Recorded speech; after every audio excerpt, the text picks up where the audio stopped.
এক সাধারণ মেয়ে থেকে সংসারী মেয়ে হয়ে ওঠার গল্প শোনাবো আজ আপনাদের।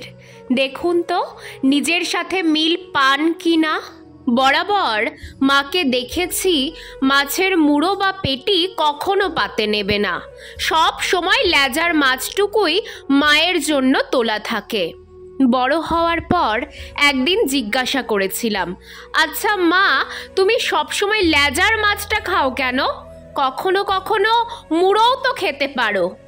বাবা সেটা শুনে মুখ টিপে হেসে বলেছিল, তোর দিদা তো তোর মাকে শুধু লেজার মাছই খাইয়েছে, তাই তোর মা লেজা ছাড়া অন্য মাছের স্বাদ বোঝে না।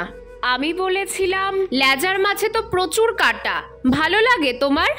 মা হেসে বলেছিল, লেজার মাছে একটা আলাদা মিষ্টি স্বাদ আছে, আমার খুব ভালো লাগে।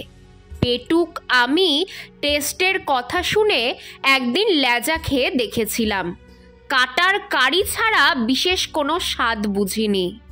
এরপর মামাবাড়ি গিয়ে খেতে বসে লক্ষ্য করলাম দিদার পাতে ছোট্ট একটা লেজা আর মায়ের পাতে একটা কিং সাইজ পেটি।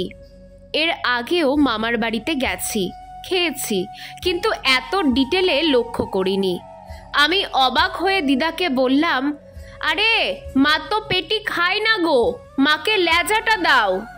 দিদা হেসে বলল, আমি তো তোর মায়ের মা, আমি জানবো না তোর মা কি খায় আর কি খায় না? বুঝলি দিদি ভাই, তোর মা কখনো লেজার মাছ মুখে তুলতো না, আগা গোড়া পেটি বা কোলের কাছের মাছটাই ওর জন্য তোলা থাকতো। জানি এখন ওর লেজেই অভ্যাস হয়ে গেছে, তবুও মায়ের কাছে দুদিন একটু ভালো মন্দ খাক। আমি অবাক হয়ে মায়ের দিকে তাকিয়েছিলাম, দেখলাম মা কিন্তু পুরো পেটিটা খেলো না, শুধুমাত্র একটা টুকরো ভেঙে নিল।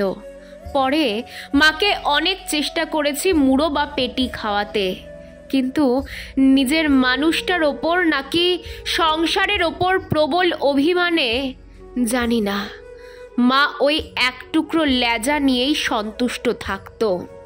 তারপর সময় গড়িয়েছে, বিয়ে করেছি, সন্তানের মা হয়েছি।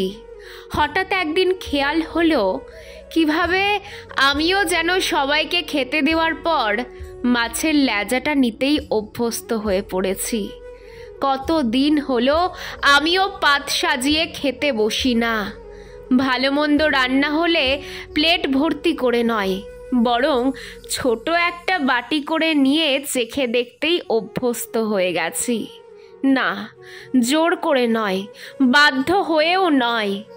সবাইকে দেওয়ার পর শেষে যেটুকু থাকে সেটুকু নেওয়াটাই কবে যেন নিয়ম হয়ে গেছে।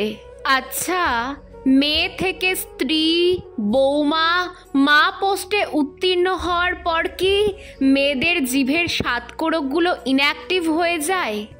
যেটুকু আছে সেটুকুই চেঁচে পুছে নেওয়ার অভ্যেস কি সংসার তৈরি করে দেয়, নাকি আমরা নিজেরাই অভ্যেস করে নেই?